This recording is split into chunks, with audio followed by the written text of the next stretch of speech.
Hello and welcome to the Brand Couch, this time from Reykjavik in Iceland at Charge Energy Branding. And I am here with Koenraad from TenneT. And welcome to the Brand Couch. Thank you. And tell us a little bit, likewise, tell us a little bit who you are and why you're here.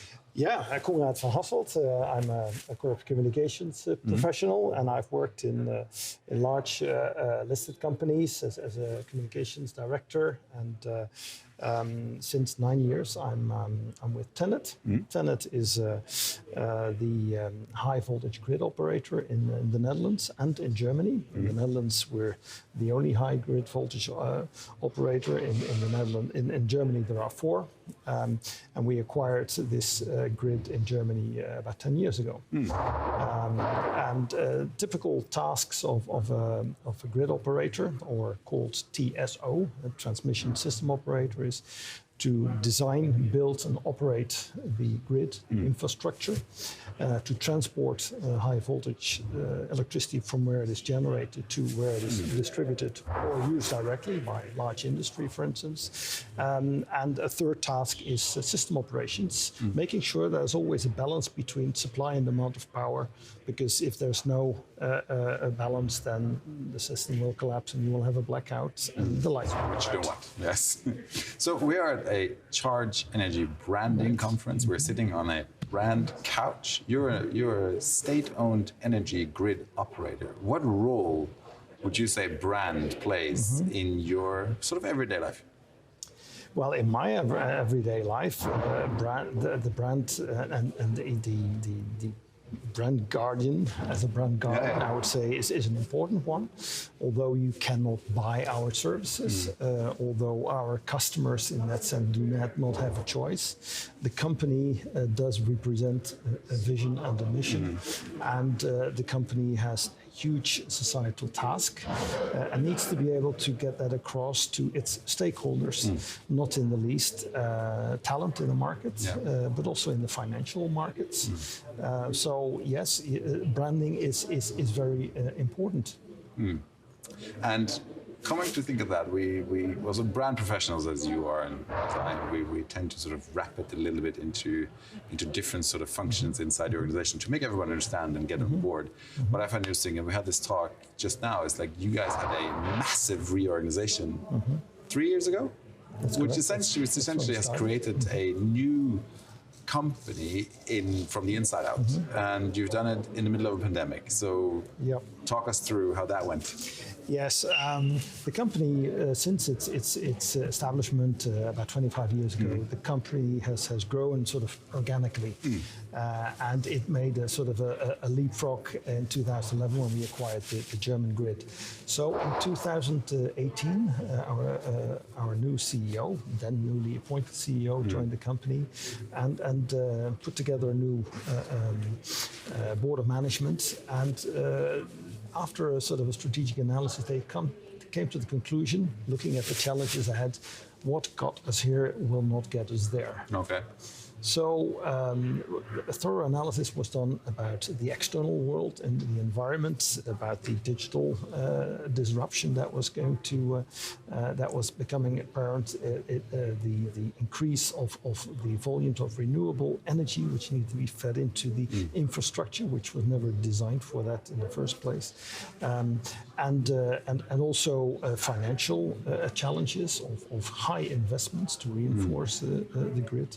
But also internal developments, like we've become too big, we were too busy on doing our work that we forgot about the processes. There were no clear accountabilities, responsibilities, too many reporting lines to the board of management. So the conclusion was we need to focus, we need to simplify our strategy, we need to change our organization, we need to bring in new people, we need to increase our diversity between male, female, between the Netherlands and Germany, and we need to recruit people from other nationalities. And we also need to change our ways of working. So bringing that all together, so changing the organizational structure, strategy, and let's say the ways of working, the culture, to me that seemed, well, this is the momentum to change our positioning, to change our story. And this is when we started this project, which we called repositioning, defining what is our what, why, and how. And this resulted in a new, what we called purpose, promise, and principles. Principles being the sort of values, the ways of working, which all our employees ideally are committed to, in order to help deliver on the promise, in order to get closer to the sort of purpose that we have established for ourselves. But as you say, that process took place during the pandemic, and which, very concretely meant that on the 1st of July 2020, some 200 newly appointed managers needed to start with their new teams, but they needed to lead their teams and motivate their teams from behind screens, which didn't make it easy to sort of get the enthusiasm for the new positioning, as you can imagine. Yeah, so that would be the follow-up question, right? So going from a mid-pandemic reorg to a now post-pandemic new organization, how is that transition going? Like, are people now sort of really behind it? Do you still feel it's lagging? Are we on our way? Where are we now? Well, definitely we are on our way. What I just described, that was part of what we call transforming TenneT. And I suppose the next phase that we're now in is called responsible growth. We need to grow, but we need to do it in a responsible way. We cannot recruit people unlimited, also because it is difficult to find a talent in the market. There's a scarcity there. So we need to focus and we need to grow responsibly. So responsible growth is where we are now. The teams, meanwhile, that were formed 2 years ago, has meanwhile become sort of settled. But there definitely was some bit of a backlog when it comes to employee satisfaction and sort of development, but also definitely also in getting enough people in. Somebody told me last week, the war on talent is over. Talent has won. Well, there you go.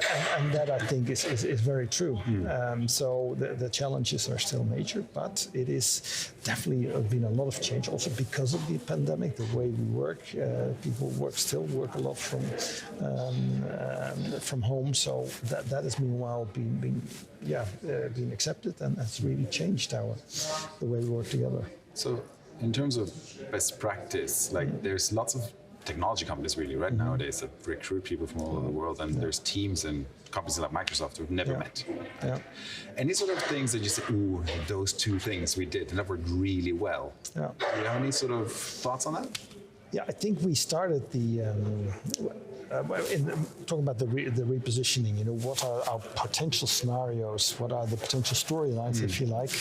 We developed that with an agency, and we discussed it with the board of management. And these were interesting discussions, and very quickly we went into a certain direction. What we did then, also because of the pandemic, we started an online discussion with all our employees. So basically, our board members, they said, well, we're working on this repositioning project, and this is what we're looking at. These are the choices that we have to make. What do you think of it? So this online dialogue, I think, worked quite well, and that was followed up by the sort of my core team by organizing workshops, explaining how we had gone through the process from the analysis, from interviews and desk research to the discussion in the board of management, and the discussions that the decisions that still needed to be made. And I think that helped when we launched it. It was not with a big bang, which was not possible anyway, and didn't make sense. But it felt like, we it's an organic exactly. introduction. We saw it coming, and we knew it was going to go this direction.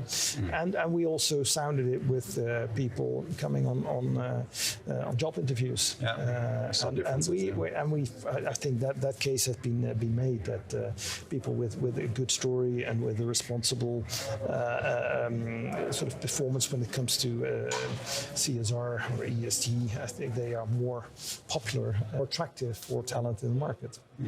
Very exciting.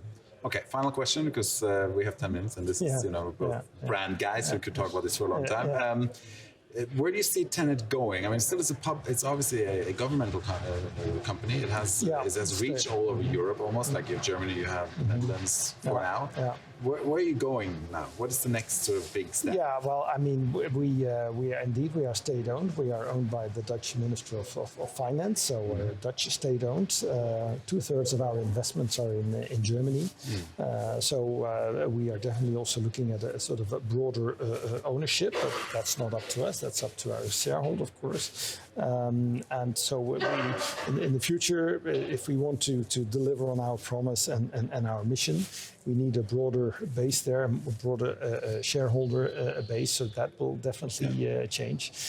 And we have to speed up. We have to speed up because everything that's happening around us is a real call to action. Is a real, has really brought a sense of urgency. We have the obligation to connect all parties who ask for that, whether they are small businesses or hospitals or other institutions. And yet we have difficulties in granting all these requests because the grid is becoming full. Yeah. And we have to deal with the feeding in renewable energy, solar and wind. The sun doesn't always shine, the wind doesn't always blow, so we have to make the grids flexible as well as solid in order to keep this security of supply, which is among the highest in the world. Yeah. Awesome. Koenraad, thank you very much. Thank you. If you want to check out TenneT, you can go to tennet.eu and have a good look at how a Dutch operator works. And with that, thank you for watching.